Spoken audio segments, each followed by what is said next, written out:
I'd like to welcome you to the 11th annual NeuroFest. This amazing event is hosted, as many of you know, by the UC Davis Center for Neuroscience each March during Brain Awareness Week. My name's Marie Burns, and I'm the director of the Center for Neuroscience. So I'm thrilled to see you all here today, and I really appreciate you spending your Saturday with us. As we get started, I'd like to extend a warm welcome to several special guests that are joining us today. Distinguished Professor and Dean of the College of Biological Sciences, Dr. Mark Winey. Dean Winey has been a wonderful supporter for the Center for Neuroscience, and as many of you know, he'll be stepping down as Dean at the end of June. So we really appreciate all of his support over the years and look forward to his continued partnership. I'd also like to welcome the members of our College Philanthropy Leadership Council. Could members of the Leadership Council stand? Here, please. Thank you.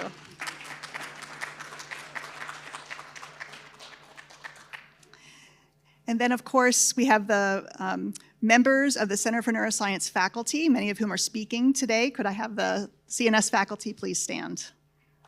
Thank you. And there are several more of us outside helping with the students with the booths. So I also want to take a moment to offer a heartfelt thank you to our CNS Directors Circle. Your generosity fuels the center's highest priorities, from advancing groundbreaking research to training the next generation of neuroscientists to create meaningful community outreach like this. In fact, for the past 11 years, your support has made NeuroFest possible. So a big thank you for helping us bring the celebration of brain science to our community every year. If you're interested in learning more about joining the Director's Circle, we'd love to connect with you. You can stop by our information booth outside for a brochure or chat with our illustrious colleague, Jennifer Scott. She's waving in the back here. Many of you may know her. So you may find Jennifer anytime today. She'll be here all day. And this year, we're thrilled to share an exciting milestone for our community outreach efforts, thanks to two newly established endowments, one created by Dr. Brian Gray and the other by Dr. Ronald J. Smith and Diane W. Smith. Our community outreach program, including NeuroFest, now has lasting and meaningful support for many, many years to come. So thank you very much for these endowments. Okay. So as we reflect on our successes for the past year, I want to thank all of you for your continued interest, curiosity, and support. Because of course, understanding the brain is one of the greatest challenges in human health. And so engaging the public and piquing the public's curiosity and bringing everyone together today really inspires us. And the generosity of our donors, of course, makes this work possible. As many of you know, the Center for Neuroscience is the hub for interdisciplinary neuroscience research and training at UC Davis, and we bring together neuroscientists from across multiple disciplines, schools, and colleges to advance discoveries. Physically located in South Davis, the center houses 20 core faculty, has 93 affiliated faculty, also doing neuroscience research across campus and of course in Sacramento, and we train more than 100 postdocs, graduate students, and undergraduate researchers. Our 20 core faculty span all these different departments across colleges and schools. Many of you will recognize different faces here from previous NeuroFests. Our faculty study everything from genetics to behavior to human cognition. And it's our commitment to the amazing complexity of the brain and leveraging discoveries across disciplines that we believe will really help to catalyze new treatments and technologies to improve lives. So we're grateful to have the opportunity today to bring our faculty and our passion for neuroscience to all of you. Throughout the afternoon, our neuro activities and neuro posters are available for you to explore. So they're outside these 13 hands-on interactive booths, and in the adjacent conference rooms are being staged by our graduate students and some undergraduates who work very hard to provide a fun and educational experience for all of you. So I encourage you to please make sure you can stop by them all and check them out.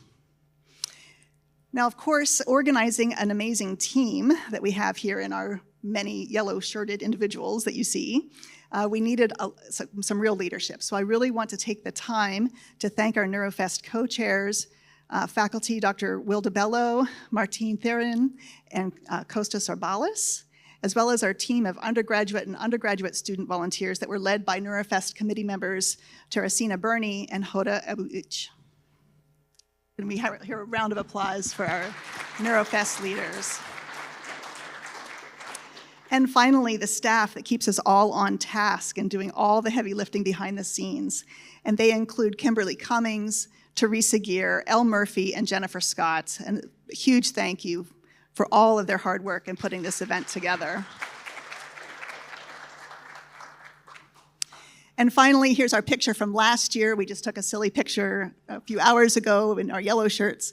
So thank you to all the volunteers who have really given much of their time the last several months in pulling this together today. So thank you to all our volunteers.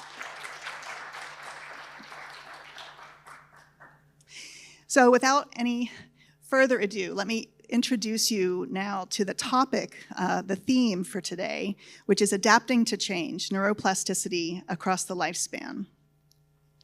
So as you know, the brain is often described as plastic, which means it just has this remarkable ability to change.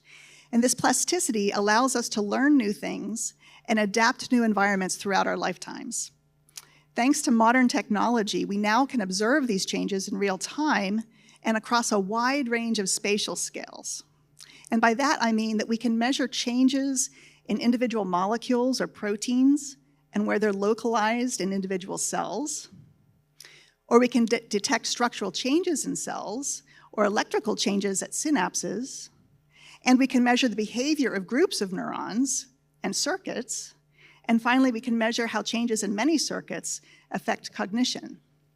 So some of these changes happen in just seconds or minutes, and others can last for months or even years or over a lifetime. So one mystery about brain plasticity has puzzled scientists for decades, and that is, how does the brain stably encode some memories for a lifetime while at the same time remaining plastic and acquiring new memories, allowing us to learn new things, even as we age, although it does slow down a little bit, I'm learning. Indeed, the brain must tune itself constantly to a changing environment and changing sensory inputs and recovery from injury or change during aging, while holding onto memories and skills that were learned over the course of a lifetime. So today we'll hear from 4 CNS faculty who are each tackling a different piece of this puzzle.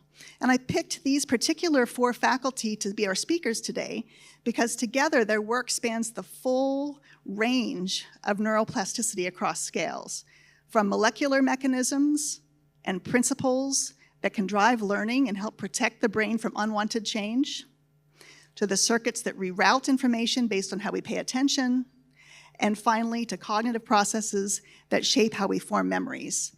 And so as we go from molecules to cognition, kind of from left to right across the stage, you'll pass through these spatial scales that I referred to as you listen to our speakers.